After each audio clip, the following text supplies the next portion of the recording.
Hi guys, usapang motor naman tayo this time. Kung napansin nyo, meron akong pinost na bumili ako ng dirt bike, which is the Honda CRF 150. So this is a part of my passion na mag-ride ng motor. Naisipan kong mag-trail and mag-adventure. Kumuha ko ng second hand na dirt bike kasi kung bibili pa ako ng brand new, maghintay pa ako ng matagal para makuha yung papeles and plate number. One of the advantage of buying a second hand or even any vehicle, napipili mo yung number coding mo. Kung pasok dun sa plate number na required mo, then ayun, para sa yung unit na yun. So ayan, i-walk through ko kayo dun sa nabili ko. I've been using this for 2 weeks now.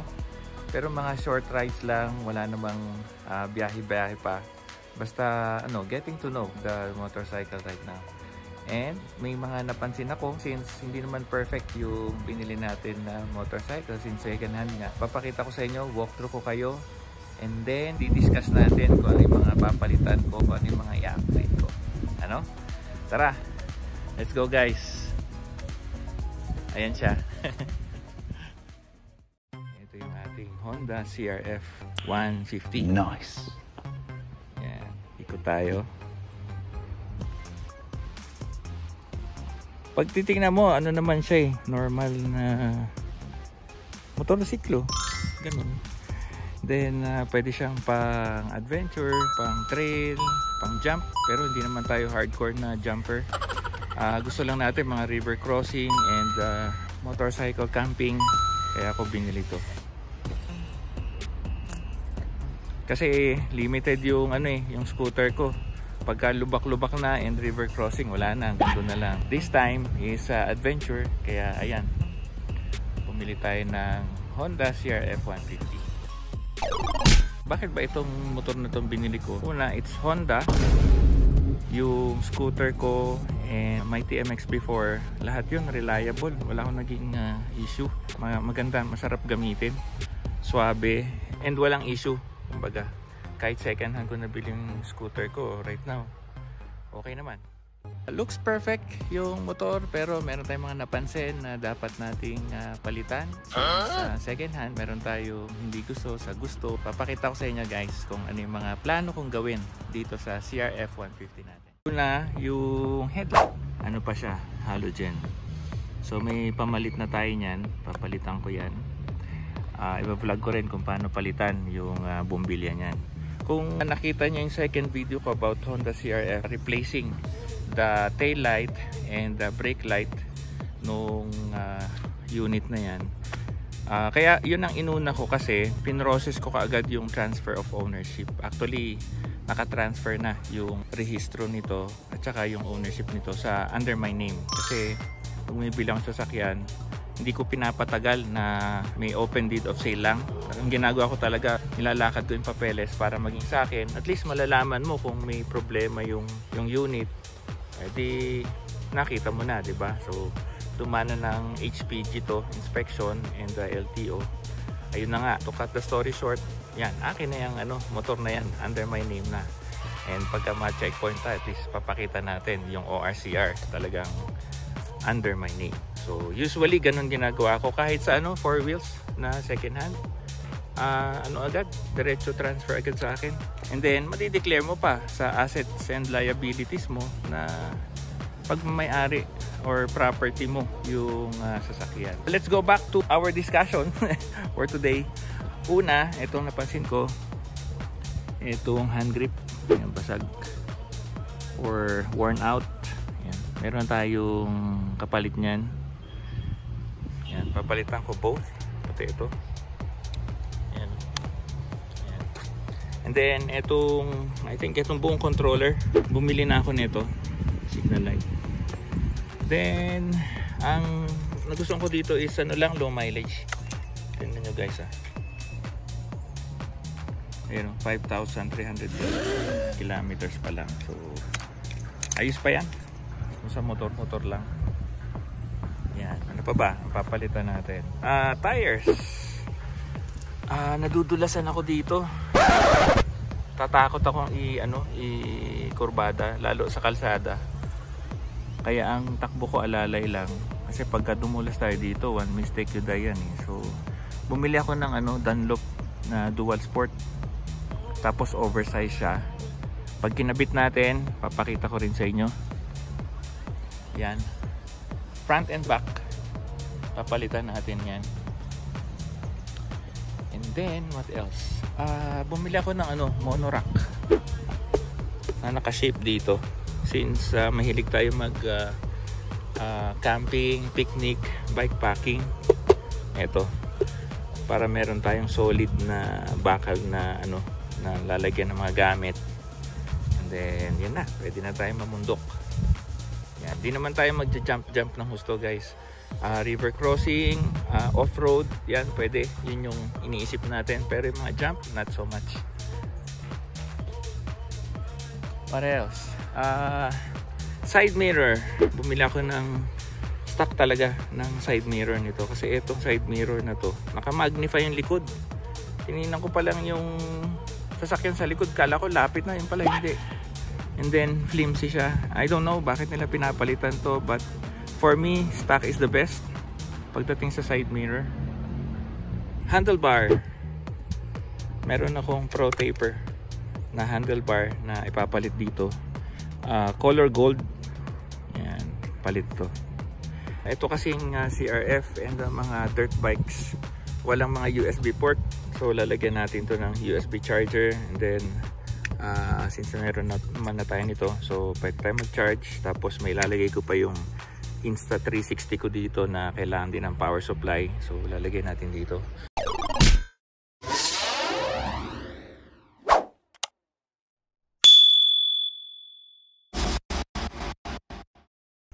But before tayo mag-upgrade and mag-replace ng mga parts natin ng CRF, una nating gagawin is change oil natin.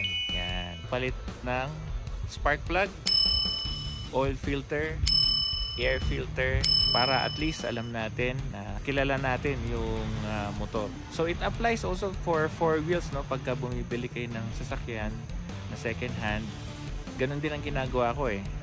Nagpapa change oil muna tayo, PMS and all, para at least alam natin na wala tayong surprises dun sa makina ng sasakyan natin and overall dun sa sasakyan, para pagka nagbiyahe tayo, smooth sailing, wala tayong iniisip, confident dun sa sasakyan natin. And then guys, let's proceed dun sa mga parts na na-order ko na at dumating dito. I-walk through ko kayo, papakita ko sa inyo, bubuksan natin isa-isa and i-discuss natin kung ano yung mga na-order natin and para saan yun. Okay? Let's go! Ito yung mga iisa-isahin natin. Oh my God! Buksan. Papakita ko sa inyo. Within 2 weeks kong in-order, nagdatingan sila halos sabay-sabay. And now, pakita natin sa inyo kung ano yung mga yan. And then, discuss din natin for a little bit. Alright. Start na natin buksan yan. Natin unpack to. Ano kaya ito?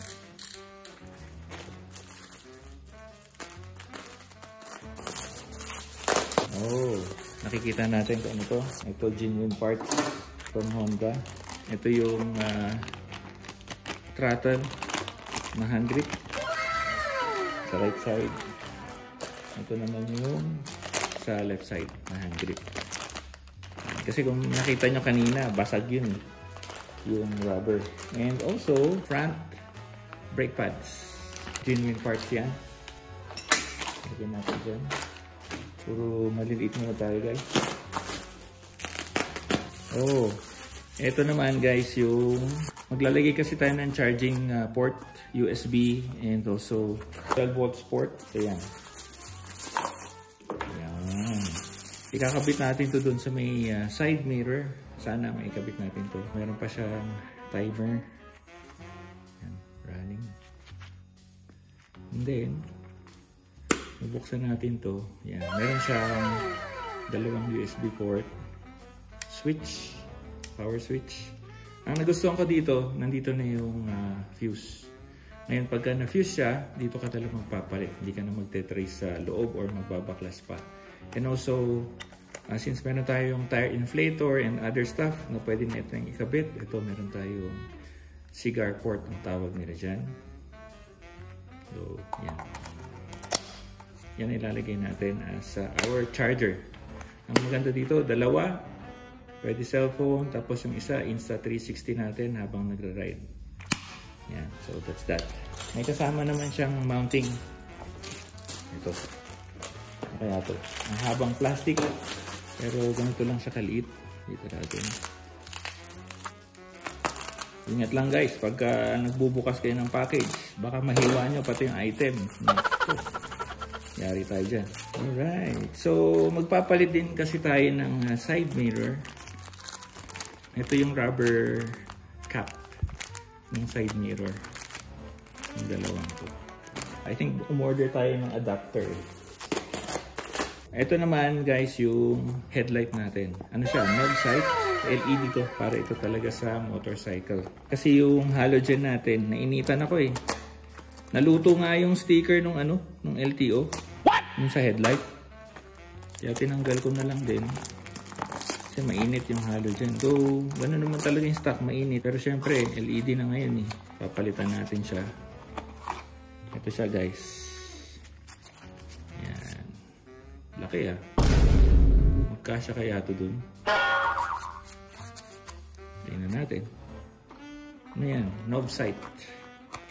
Lahat ng link kung saan ko nabili itong mga package natin, ilalagay ko sa description ng video para kung sakaling gusto nyo rin mag-order ng same unit of same brand, then ayun, meron kayong link. I don't know kung meron akong in-order sa Lazada, pero puro Shopee ito.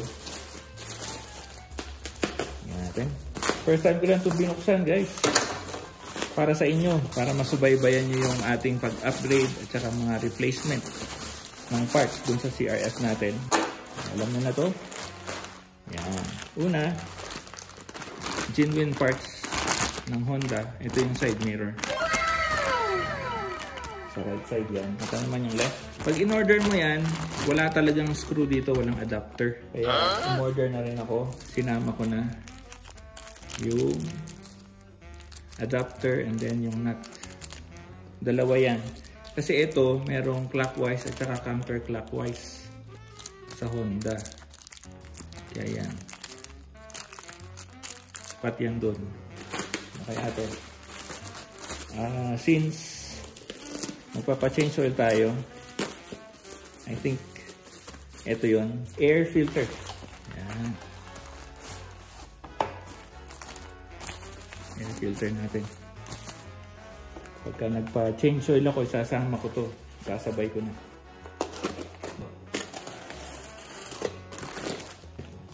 Bukas, sama kayo sa akin. Magpapa-change oil tayo. Ito guys yung spark plug. Genuine part. Ano ito?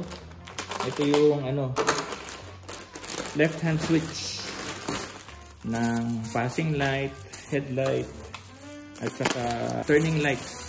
Yan. Ito. Kusina. Nandito rin. Yan.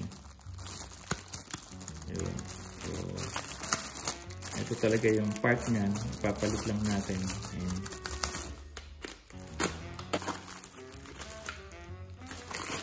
I think yun.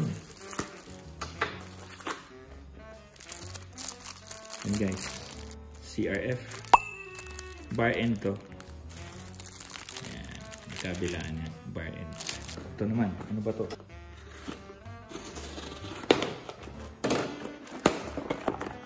Oil filter guys. Sakto. Nagpa-change oil tayo. Ito na. Ito yung pinakamalaki natin. Oo, laki yun. Hulaan nyo kung ano to.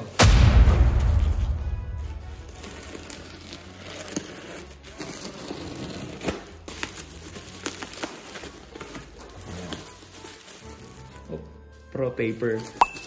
Ito yung ating handlebar. Guys, hindi ako expert sa CRF ha. This is my first time to have a dirt bike. Ito based from my readings and research. Pero syempre, hindi pa rin tayo perfect. Baka makabili tayo ng hindi magandang klase ng parts. Let me know. Pero ito na eh, nandito na. Susubukan na lang natin to. Yan. Hindi naman yan riser eh. Parang ito yung pinaka-clamp niya. Yun. Maganda. Gold. Alam mo, kaya gold yung ano, yung pinili ko kasi gold din yung ating Showa na shocks para bumagay naman, hindi todong black. Yun. Oh, bagsak pa. Yan.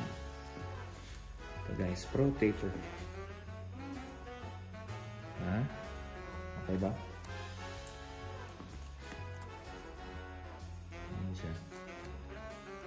So itong ating protection ginto. May kasama na siyang screws, mga bolts, saka yung kanyang mount mismo, mga clamps, nandito na rin. Malaki din to. Medyo mabigat na lang. Kasi nga, tulad ng sinabi ko, mahilig tayo mag carrier. Pang tetrail lang natin yung ating CRF. Yung sa shape naman, makikita nyo na kung ano to. Team Monorack. Ayan. Final na balot niya guys. Parang sinaputan ng Spider-Man. Ito guys, yung Monorack. Ayan. Mukhang solid. Medyo mabigat ha. Pero solid siya guys. Then may kasama siya bracket pa. Mga screws. Ayan. Ayos. And ito ang pinakauli guys. So tingin nyo.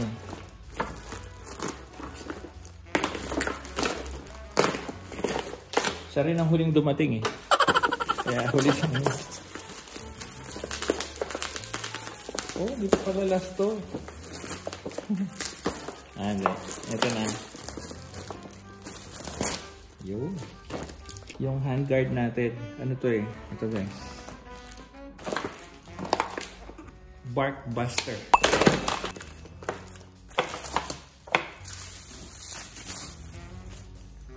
Yun. Ganda.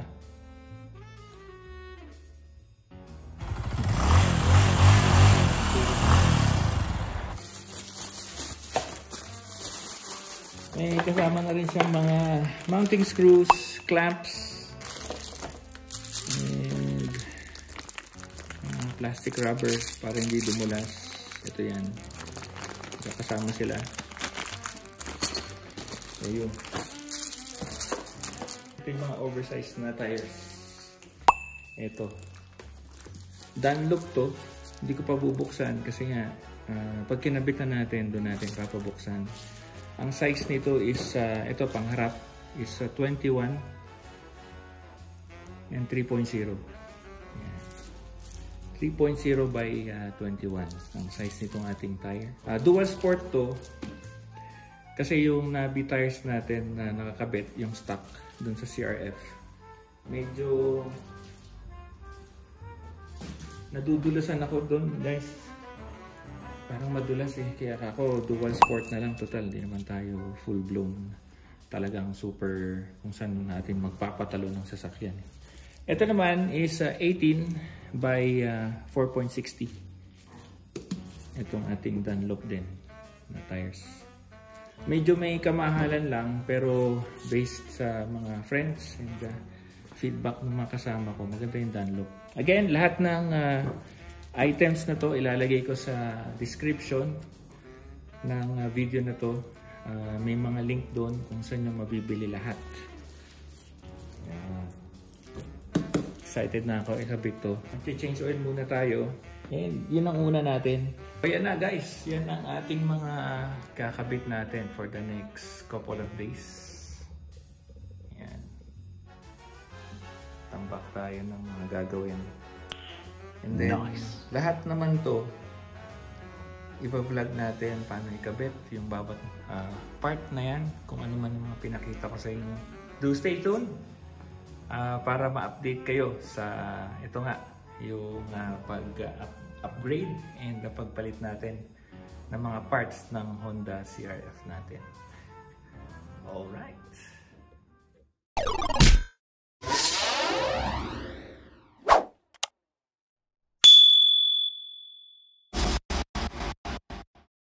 Ayun na guys, naipakita ko sa inyo yung mga parts and kung ano-ano pang abubot na ikakabit natin sa Honda CRF. Tulad ng sinabi ko, lahat ng parts na ikakabit sa vlog ko, papakita ko sa inyo paano kinabit, paano ginawa.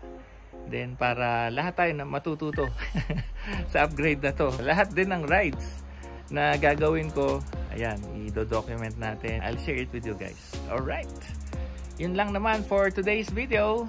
I'll see you guys on the next one. Don't forget to support my channel. Hit that subscribe button and notification bell as well. Share and like the video. And follow me on my Facebook page para doon tayo mag-interact. We can chat there and whatever. Ano man pwede natin gawin doon.